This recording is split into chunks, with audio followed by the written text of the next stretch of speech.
Այս իրադարձությունների մեկնարկի կետը 2022 թվականի հոկտեմբերի 6-ն է, երբ որ Եվրոպական քաղաքական համայնքի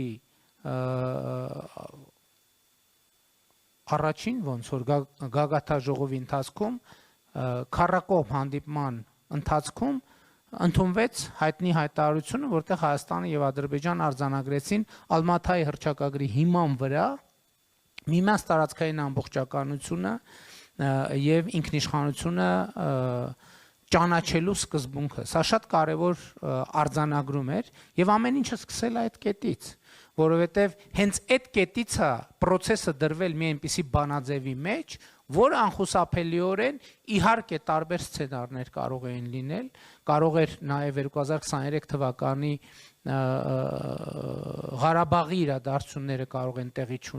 էին տեղի չունենալ, բայց դա ուրիշ հարց է, դրա պատճառների մասին ես խոսել եմ, բայց ուզում եմ ընդգծել նաև այս process-ի հիմքում ուզում եմ ընդգծել նաև Եվրամիության նախագահ Մակրոնի դերն եմ ուզում ընդգծել Եվրամիության խորհրդի նախագահի դեր Եվրամիության, որտեղ դրանից հետո շատ կարևոր մի բան տեղի ունեցավ։ Հայաստանում տեղակայվեց Եվրոպական միության քաղաքացիական կարճաժամկետ առաքելությունը, որը հետո դարձավ երկարաժամկետ առաքելություն։ Սա ես ուզում եմ, որ մենք այս իրադարձությունը հավուր պատշաճ չի գնահատենք, որովհետև դա որոշակի տարածություն բացեց Հայաստանի Հանրապետության համար ինքնահայեցման եւ մտածելու։ Այդ ամենից ի վերջո 2022 թվականի սեպտեմբերի դրությամբ ինչն էր մեր հետևությունը եւ մեր եզրակացությունը եւ ինչ փոխվեց ընդհանրապես։ Մենք հասկացանք, որ մեր հարցերի լուծումը մենք չպետք է ուրիշ որևէ մեկից սպասենք։ Միջև այդ պահը ինչ էր Հայաստանի Հանրապետության ռեժիմ։ Մենք գնում ենք ինչպես Խրիմյան հայրիկի ժամանակներից ընդունված են, գնում ենք մեծ դռներ ծեծելու։ Մեծ դռներ ծեծելու թղթե շերեփով, չգիտեմ, ստվարա թղթե շերեփով, բանի արծաթագույն ներկած շերեփով, որպեսզի մետաղի տպավորություն թողի եւ այլն եւ այսպես շարունակ։ Մենք հասկացանք, որ իհարկե մեծ դռները եւ մեծ տերությունները եւ մեր միջազգային գործընկերները ունեն առանցքային նշանակություն, բայց գիտեք ինչ, մենք մի բան էլ պետք է հասկանանք։ Արտաքին քաղաքականության ես հիմա դեսպանների ներկայությամբ եմ ասում, շատ ընդունված է, որ սովորաբար երբ որ տեսնում են, որ դու իրադրությունը այնքան էլ լավ չես հասկանում եւ գնահատում, սովորաբար ասում են բաներ, որ դու ուզում ես լսել, որովհետեւ չեն ուզում անիմաստ լեզվակռվի եւ բանավեճի մեջ մտնել եւ հետեւաբար մեր արձանագրումն այն էր, որ մեր խնդրը մենք ինքներս պետք է հասկանանք եւ մենք պետք է որոշումներ կայացնենք, թե մենք ինչ ենք անում եւ ինչ ճանապարհով ենք գնում։ Եվ այդ դեպքում միջազգային հանրության օգնությունը եւ աջակցությունը կլինի շատ ավելի կոնկրետ եւ շատ ավելի առարկայական։ Մենք հասկացանք, որ հնարավոր չէ այս թնջուկից դուրս գալ առանց միմյանց տարածքային ամբողջականությունը, սահմանների անխախտելիությունը, ինքնիշխանությունը ճանաչելու։ Եթե մենք այդ քայլին,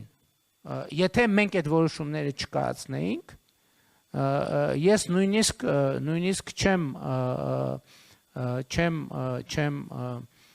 փորձի նկարագրել, թե 2026 թվականի հունվարի 14-ի դրությամբ ինչ կլիներ ընդհանրապես մեր տարածաշրջանում, չեմ ասում Հայաստանի Հանրապետությունում, բայց ես ուզում եմ էլի տեսնենք, մի շատ կարևոր իրավիճակ գնահատենք։ Տեսեք ինչ է կատարվում ամբողջ աշխարհում։ Ըստ էության աշխարհը փոթորկվում է, իսկ Հայաստանի Հանրապետությունը եւ մեր տարածաշրջանը այսօր քայլ-քայլ առնվազն Հայաստան-Ադրբեջան հարցությունում վերածվում կայունության, անվտանգության մի միջավայրի, համագործակցության մի միջավայրի, որը չափազանց կարևոր է։ Սա շատ մեծ ձեռքբերում է եւ պետք է եւ ընդ որում Եվրամիության Միացյալ Նահանգների աջակցությամբ մենք այս ընթացքում եւ մեր գործընկերների այս ընթացքում մենք երևի քանի անգամ ենք հանդիպել միայն ես մեր դեսպանների հետ եւ տարբեր երկրների ղեկավարների հետ մենք բազմիցս հանդիպել ենք մտքեր ենք փոխանակել քննարկել ենք եւ այլն եւ այդպես շարունակ եւ մենք այսօր հասել ենք այն կետին եւ հիմա արդեն ակնհայտ է որ նաեւ TRIP նախագծի հետ կապված են բաց հարցերը, որոնք կային հռչակագրի ընդունումից հետո, Այդ բոլոր հարցերը ստանում են պատասխաններ, ստացել են պատասխաններ եւ շատ կարեւոր է որ մենք ունենք բանաձև, որ լիարժեք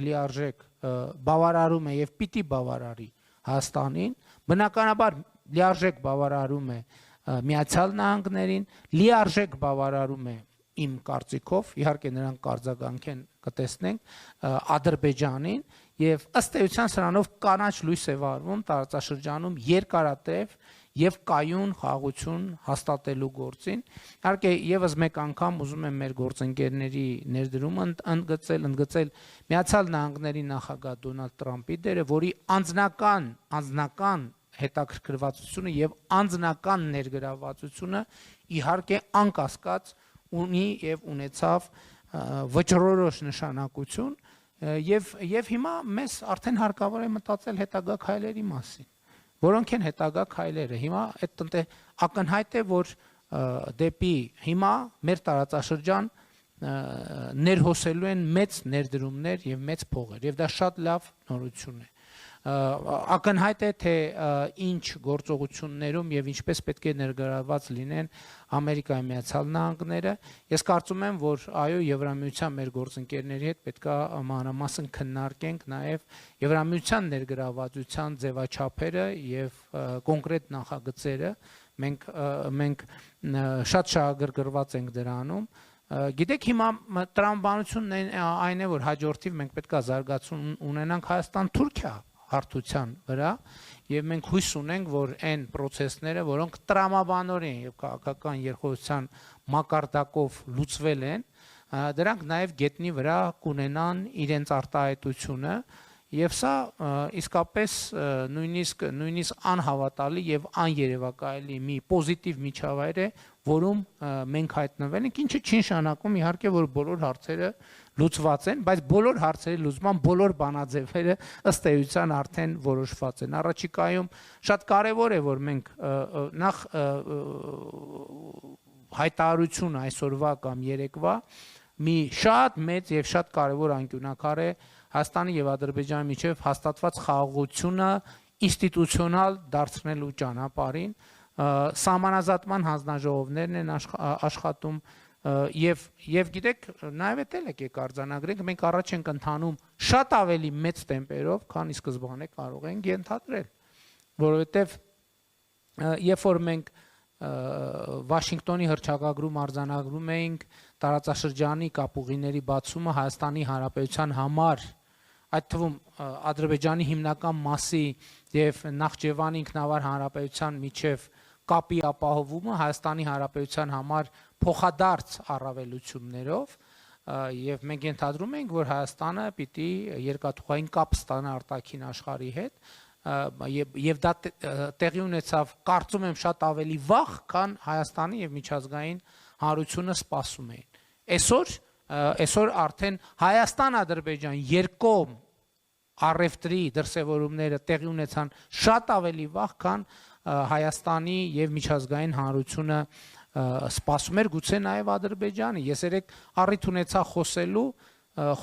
տեսեք 2018 թվականից մենք ինչքան ենք աշխատել, ինչքան ենք չարչարվել մենաշնորհները հաղթահարելու ուղղությամբ։ Եվ մենք այնպես չի, որ այո, հաղթահարել ենք մենաշնորհելը եւ շուկաները դե յուրե բաց են եղել բոլորի համար։ Այս ընթացքում այո, բենզինի ներկրում էլ է եղել եւ այլն եւ այդպես շարունակ, այսինքն ընդլայնվել է շուկան, բայց մեզ այդպես էլ չէր հաջողվել այն մենաշնորհները, որոնց մի ծայրը Հայաստանում էր, մի ծայրը Հայաստանից դուրս, մեզ չէր հաջողվել այդ մենաշնորհերի այդ խնդիրները լուծել։